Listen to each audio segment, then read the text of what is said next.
سلام عميزنهم كبراتن كبرانن زي برايم تقرنيا يو نحزي زودنا لكم أقدستي معبالتات كنا كافلو كوينام حدشتي تغطاتلتنا دما شرانا سبسكرايب بمقبر وانا قدستي المعبالتات كبسحكم قبروم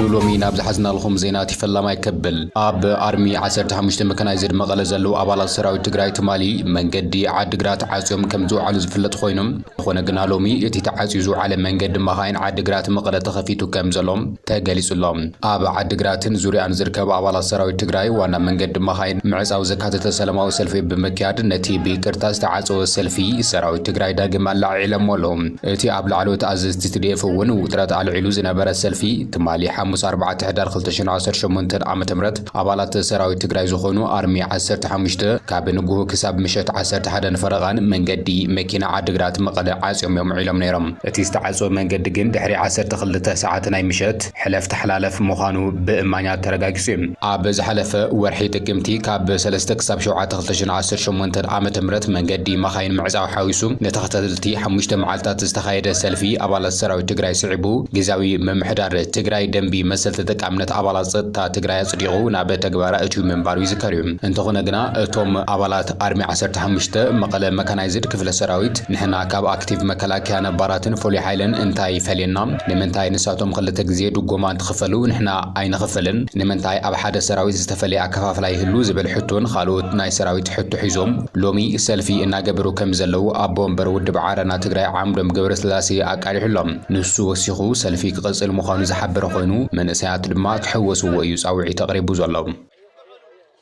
አይተ ጌታቸው ረዳ አብይ አህመድ አብ ትግራይ ዝፈጸመው ጆኖሳይድ በሰነድ ዝተረጋገጸ አይሆነን ክብል መልሱም አማኻሪ ቀዳማይ ሚኒስትር አይተ ጌታቸው ረዳ ናብ ዓዲ እንግሊዝ አምሪሑ መስማዕ ኸለ ዜና አልጀዚራ ቃለ መሕተት አካይዱ መንባሩ ዝፍለጥ እዩ መደብ ሄድ ትሄድ በመድላው ከምኡ ድማ ከበርቲ ሕቶታት በመሕታት ዝፍለጥ ህቡብ ጋዜጠኛ ማህዲ ሐሰን ንመበል ኻልኣይ ግዜ ከም ዝረኸበውን ተፈሊጡሎም አማኻሪ ቀዳማይ ሚኒስትር ኢትዮጵያ ብቀርኒ አፍሪካ ከምኡውን ነበር ፕሬዝዳንት ጊዜያዊ ምሕዳር ትግራይን አቦ ወንበር ሓድሽ ውድብ ስምረትን አይተ ጌታቸው ረዳ ኣብቲ ሄድ ቱ ሄድ ዝተባሃለ ብጋዜጠኛ ማህዲ ሐሰን ዝዳለው ናይ አልጀዚራ መደብ ክትዕ ዝገበሮ ቃለ መሕተት ኣዝዮም ከበርቲ ሕቶታትን ወቀሳታትን ከም ዝገጠሞ ኣብቲ መድረኽ ዝተሳተፉ ኣካላት ዝለኣኹልና ሓበሬታ መለኺቱሎም እቲ ዝረኸብናዮ ሓበሬታ ናባኹም ክነብል እዚ ቃለ መሕተት ገና ኣብ ኣየር ዘይወዓለ ኮይኑ ድሕሪ ክልተ ሰሙን ኣብ ቴሌቪዥን አልጀዚራ ክዝርጋሕ ትፅቢት ይግበር እዩ እንተኾነ ግና ካብቶም ኣብቲ መድረኽ ዝተሳተፉ እሙናት ፍልፍላት ዝተረኸበ ሓበሬታ ከም ዘመላኽቶም ኣቶ ጌታቸው ረዳ ካብቲ ጋዜጠኛ ጥራሕ ዘይኾነስ ካብቶም ኣብቲ መድረኽ ዝተዓደሙ ሰለስተ ፓናሊስታትን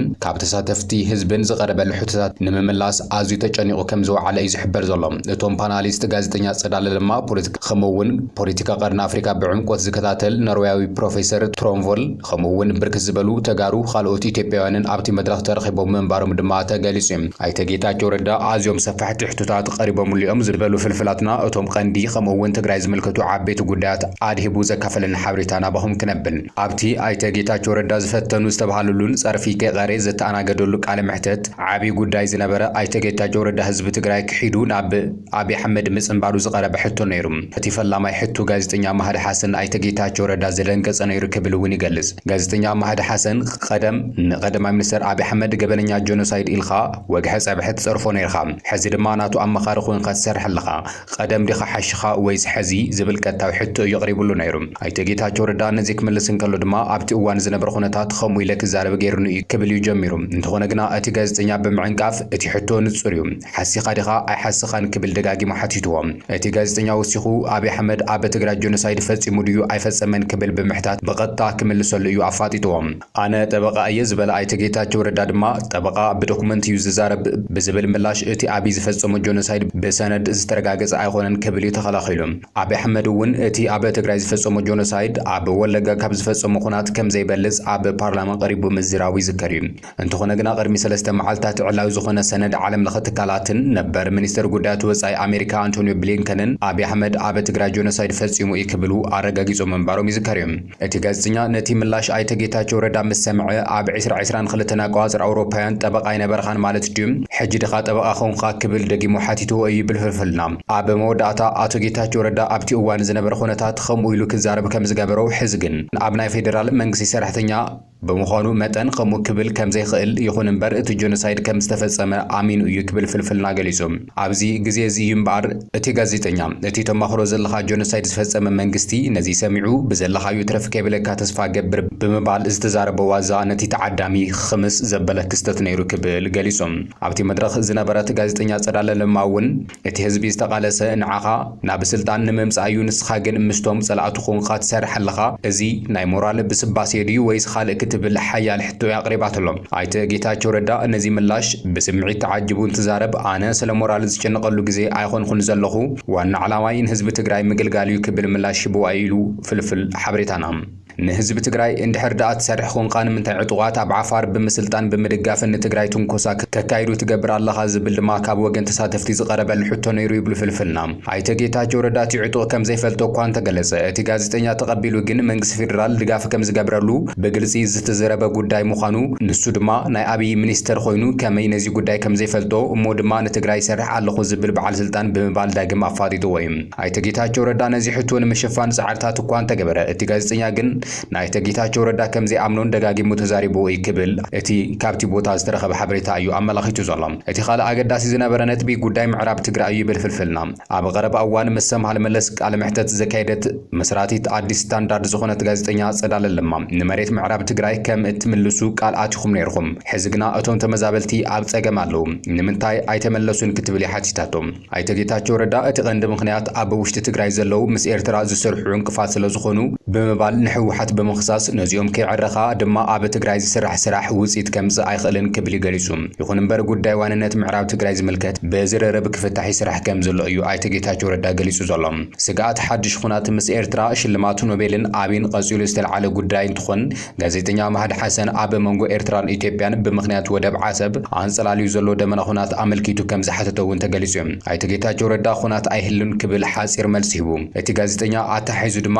እንተኾነ ግና ቀዳማይ ሚኒስተር ኣብይ ኩናት እንድሕር ዳኣ ጀሚሩ እቲ ዝተሸለሞ ሽልማት ኖቤል ክምንጠል ኣለዎ ዶ ኢልካ ትሓስብ ክብል ሓቲትዎም እንድሕሪ ዝተወሰነ መለለስ ድማ ኣይተ ጌታቸው ረዳ እወ ክብል ምላሽ ሂብሎም ይኹን እምበር ኣብዚ ጉዳይ ፖለቲካ ቀርኒ ኣፍሪካ ብምትንታን ዝፍለጥ ኖርዌያዊ ፕሮፌሰር ትሮምበል እቲ ኩናት ዘይተርፍ እዩ ነዚ ድማ ብዙሓት መረጋግፅታት ኣለው ብዛዕባ እቲ ትብሎ ዘለኻ መደምደምታ ግን ክበርሃላይ ኣይኽኣልን ክብል ዝሓተተ ኮይኑ እመነኒ ኩናት ዝበሃል ነገር ኣይህሉን እቲ ምንታይ ሲክልቲኦም ሓይልታት እንታይነት ኩናት ኣዝዮም ስለ ዝርድእዎ ይክብል ኣይተ ጌታቸው ረዳ መሊሱ ብሓፈሻ እቲ ቃለ መሕተትን ኣቶ ጌታቸው ረዳ ኣዝዩ ፈታኒ ምንባሩ ክፍለጥ ተኻኢሉሎም መልስታቱ ንብዙሓት ኣይዓገበን ብፍላይ ድማ ኣብ ዝተፈላለዩ እዋን ዝሃቦም ዝተጻረሩ መግለጽታት ኣመልኪቱ ዝቐረበሉ ሕቶታት ክምልስ ተሸጊሩ ነይሩ ይብልፍልና እቲ ዝገርም ግን ጌታቸው ብዛዕባ ኣብይ ኣብ ትግራይ ዝፈጸመ ጆኖሳይድ ቀጥታዊ ምላሽ ክህብ ዘይምኽኣሉ ንተጋሩ ዘቆጥዕ ነይሩ ክብል ገሊጹ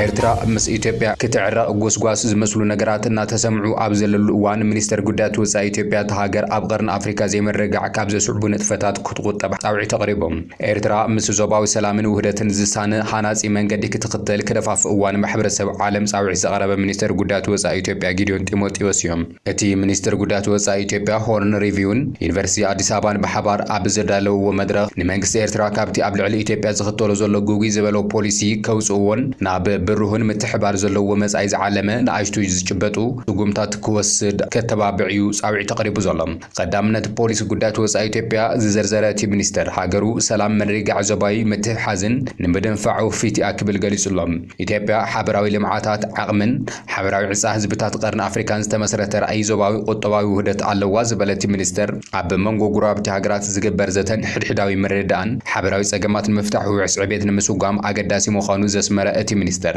ምስ ኤርትራ ብሓባር ንምስራሕ ድሉ ምዃኑ እውን ገሊጹሎም ኣብቲ መድረኽ ኣባላት ማሕበረሰብ ዓለም ማሕበራት መራኸብቲ ብዙሓት ዝተረኸቡ ኮይኖም ፖሊሲ ጉዳያት ወጻኢ ኢትዮጵያ ኣብ ህልው ምዕባለታት ቀርኒ ኣፍሪካ ብፍላይ ድማ ኣብ መንጎ ኢትዮጵያን ኤርትራን ዘሎ ኩነታት ንምርኣይ ንምዝታይን ምዃኑ ኣብ ፌስቡክ ገጹ ናይቲ ሚኒስተር እዩ ሓበሬታ ኣካፊሉ ዘሎ እቲ ሚኒስተር ኢትዮጵያ ምስ ኤርትራ ዘለዋ ዝምድና ብምጥቃስ ዋላ እኳ ኣብ ልዕሊ ሉዓላውነት ግዝኣታዊ ሓድነት ከቢድ ምትውታ ህግሰት እንተፈጸመት ኢትዮጵያ ልዑል ነብሰ ግትኣት ገይራ እያ ዝበለ እቲ ሚኒስተር ይኹን እምበር ብዕድመ ንሱ ብጉዳይ ትወጻኢ ዝመርሖ ዘሎ ስርዓተ መንግስቲ ኣብ ልዕሊ ዜጋታት እቲ ሃገር ዝኾኑ ተጋሩ ዝተፈጸመ ገበን ጀኖሳይድ ግን ኣይጠቐሶን እዩ። ኢትዮጵያ ዘርኣያቱ ልጓም ምእንቲ ሰላም ክትብል ዝወሰደቱ ሕርያዊ ክብል እውን ገሊጹ እቲ ሚኒስተር። ይኹን እምበር ሰራዊት ኣብይ ዶባት እቲ ሃገር ከጽንዕ ብዘይምኽኣሉ ኣብ መንጎ ኤርትራን ትግራይን ካልእ ግጭት ክውላዕ ብዝኣለሞ ሽርሒ እቲ ዶባት ከም ዜናቱ ከም ዝገደፎ ዝግለጽ ኮይኑ ግን ድማ ህዝብታት ትግራይን ኤርትራን ሰላማዊ ርክብ ምጅማሮም ኣዝዩ ከም ዘጓሃዮ ተዓዘብቲ ገልጹ እዮም። እቲ ሚኒስተር ነብሰ ምግታእ ዝበሎ ትዕግስቲ ኢትዮጵያ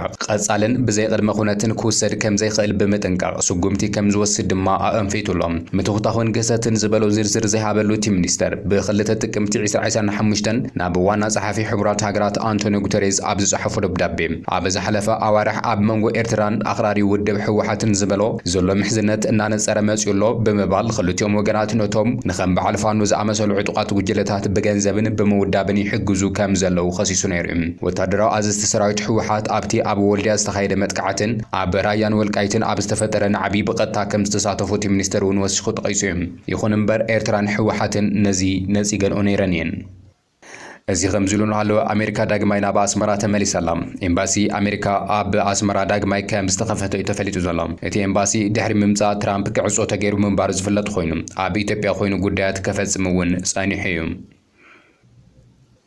እዚ ከምዚሉ ንሃለወ ኣሜሪካ ንአርኤስኤፍ መጠንቀቕታ ሂባላ። ኣሜሪካ ንሓይልታት አርኤስኤፍ መን ከም ዝዕጥቖም ትፈልጥ እያ። እዚ ድማ ደው ክብል ኣለዎ ክብል ማርኮ ሩቢዮ ገሊጹ ዘሎ። ሚኒስተር ጉዳያት ወጻኢ ኣሜሪካ ንሕቡራት ኤምሬትስ ዓረብ ብቐጥታ ዘይወቐሰሉ መግለጺኡ ነገር ግን ነቲ ሓይልታት ደገፍ ዝህቡ ዘለዉ ኣካላትን ፈልጦም ኢና ከቋርጹ ይግባእ ክብል ኣጠንቂቖሎም። ሩቢዮ ኣብ ካናዳ ኣብ ዝተኻየደ ኣኼባ ሚኒስተራት ጉዳያት ወጻኢ G7 ኣብ መወዳእቱ ንጋዜጠኛታት ኣብ ዝሃቦ መብርሂ ሓይልታት ፈጣን ደገፍ እናሰጎሙ ይቕጽሉ ኣለዉ ዝረኽብዎ ዘሎ ኣጽዋርን ደገፍን ምቁራጽ ገለ ክግበር ኣለዎ ክብል ኣጠንቂቑ ዘሎ። ሓደ ገለ ሸነኽ ገንዘብ ይህቦም ኣለዉ፣ ሓደ ገለ ሸነኽ ድማ ኣጽዋር ይህቦም ኣለዉ። እዚ ድማ ብሓንቲ ሃገር ኣቢሉ ይመጽእ እዩ ዘሎ ዝበለ ኮይኑ መን ምዃኖም ንፈልጦም ኢና ብዛዕባኦም ድማ ክንዘራረብ ኢና። እዚ ነገር እዚ እንተዘይተዓጊቱ ንዓኣቶም ንዓለምን ሕማቕ ከም ዝንጸባረቕ ክርድኦም ይግባእ ክብል እዩ ኣጠንቂቑ ዘሎ። ማርኮ ሩቢዮ ብኣሽሓት ዝቑጸሩ ሲቪላት ዝቐተለን 13 ሚልዮን ሰባት ዘመዛበለን ኣብ ሱዳን ዘሎ ኩናት ኣብቲ ኣኼባ G7 ብዙሕ ግዜ ምስ ብዙሓት ሃገራት ከም ዝዘተየሉ ይገልጹ ዘሎ።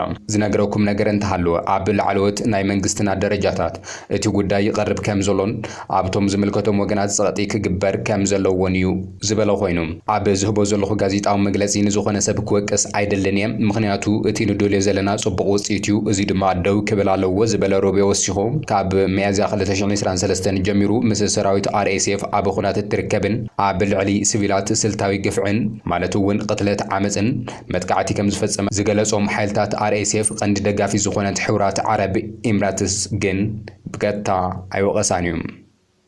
እዚ ከምዚሉ ንሃለወ ጀነራል አልቡርሃን ተኽሲ ደው ንምባል 4 ቅድመ ኩነት ከም ዘቕረበ ተገሊጹ። ኣብ ሱዳን ዝካየዱ ዘሎ ኩናት ሕድሕድ ንምቁራጽ ኣብ መንጎ 4 ሃገራት ሓድሽ ጻዕሪ ይግበር ከም ዘሎ ዝፍለጥ ኮይኑ ብኣሜሪካ ስዑድ ዓረብ ሕቡራት ኤምሬትስ ዓረብን ግብፅን ዝካየዱ ዘሎ ጻዕሪ ሓደ እማመ ኣቕሪቡሎም። እዚ ድማ ብቕልጡፍ ን3 ኣዋርሕ ሰብኣዊ ምቁራጽ ተኽሲ ንኽግበር ከምኡ እውን ክልቲኦም ውድባት ኣብ ውሽጢ 9 ኣዋርሕ ፖለቲካዊ ዘተ ክጅምር ዝጽውዕ ከም ዝኾነ እዩ ተገሊጹ ዘሎ። ብመሰረት እዚ እውን ጀነራል አልቡርሃን ካብ ኣደረድርቲ ዝቐረበሎም ጻውዒ ሰላም ድሕሪ ምቕባል እዞም ዝስዕቡ ቅድመ ኩነት ከም ዘቕረቡ አልሱዳኒ ዝተባሃለ ጋዜጣ ይጸብጺቡ ዘሎ። ሓይሊ ቅልጡፍ ምላሽ ካብቲ ኣብ ቀረብ እዋን ዝሓዞ ከባብታት ንኽወፅእን ሓይሊ ቅልጡፍ ምላሽ ናብቲ ንዕጡቓት ዝዳሎ ዘሎ መዓስከራት ንክኣቱን ብሳልሳይ ብርኪ ድማ እቲ ሓይሊ ካብቲ ዘለዎ ከባብታት ንኽወፅእ ሓይሊ ፖሊስ ነቲ ቦታ ንኽቋፀር ዝፀውዖ ኮይኑ ምቁራጽ ተኽሲ ዝከታተልን ኣብ ልዕሊ ሓይሊ ቅልጡፍ ምላሽ ዝተገበረ ገደብ ኣጽዋር ዝቋፀርን ኣህጉራዊት ዓዘብቲ ጉጅለ ንኽምስረት ዝበሉ ቅድመ ኩነት ከም ዘቐረበ ድማ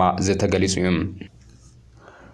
ኣብ ትግራይ ጸገም ሕጽረት ነዳዲ ክፈትሐልና ንፌደራል መንግስቲ በተደጋጋሚ ጻውዒት እኳ እንተገበርና ክሳብ ሕዚ ዝተዋሃበና መፍትሒ የለን ክብል ኢንተርፕራይዝ ስራሕቲ መንገዲ ትግራይ ገሊጹ።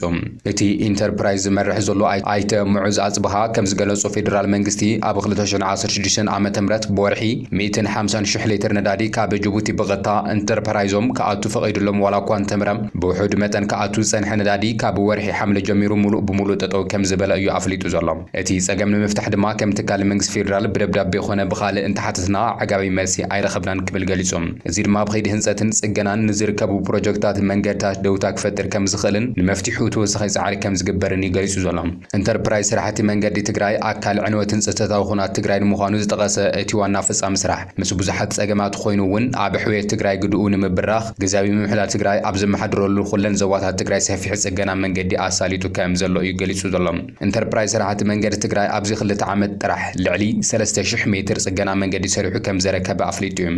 ኣብ 2016 ዓ.ም ብዝተገብረ መጽናዕታዊ መሰረት ህንጸት መንገዲ ጸጸር ኢሮብ 2 ቢልዮን ብር ከም ዘድልዮ ተነጺሩ እኳ እንተነበረ ሕዚ ብዘሎ ናህሪ ዋጋ ዕዳጋ ግን ተወሳኺ በጀት ከም ዝሓትትን ኣብ 2017 ዓ.ም ሓድሽ ፕሮጀክት ሓንጺጹ ይስራሕ ከም ዘሎ ይገሊጹ ዘሎ